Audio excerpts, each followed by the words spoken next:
ஹாய்ங்க.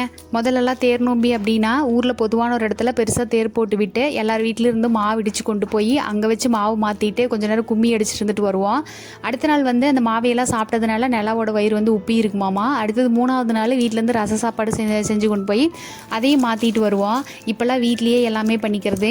காலையில் உடுமலைப்பேட்டை போயிட்டு வர வேலை இருந்துச்சுன்னு சொல்லிட்டு போயிட்டு வந்துட்டு அதுக்கப்புறம் அம்மா அரிசி ஊற வச்சு வெயிலில் காய வச்சு மாவு பிடிக்கிறதுக்கு ரெடி பண்ணிகிட்டு இருந்தாங்க.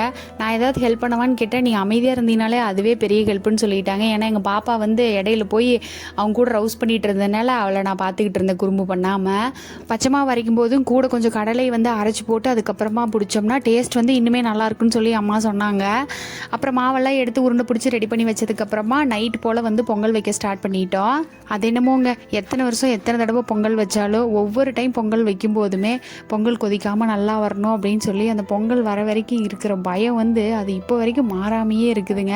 ஆனால் பயந்த மாதிரியெல்லாம் எதுவும் இல்லாமல் பொங்கல் வந்து நல்லபடியாக பொங்கினதுக்கப்புறம் மாவு பொங்கல் எல்லாத்தையும் வீட்லேயே வச்சு 3 பேர் வந்து சூப்பராக சாமி கும்பிட்டு முடிச்சுட்டு இந்த பொங்கலுக்கு எப்போவுமே வந்து பருப்பு அது கூட வைக்கிற அந்த ரசம் இருக்குல்லங்க, அது ஊற்றி சாப்பிட்டோம்னா செம்ம டேஸ்ட்டாக இருக்குங்க. நல்லா கொல்லான்னு சாப்பிட்றதுக்கே அவ்வளோ டேஸ்ட்டாக இருக்கும்.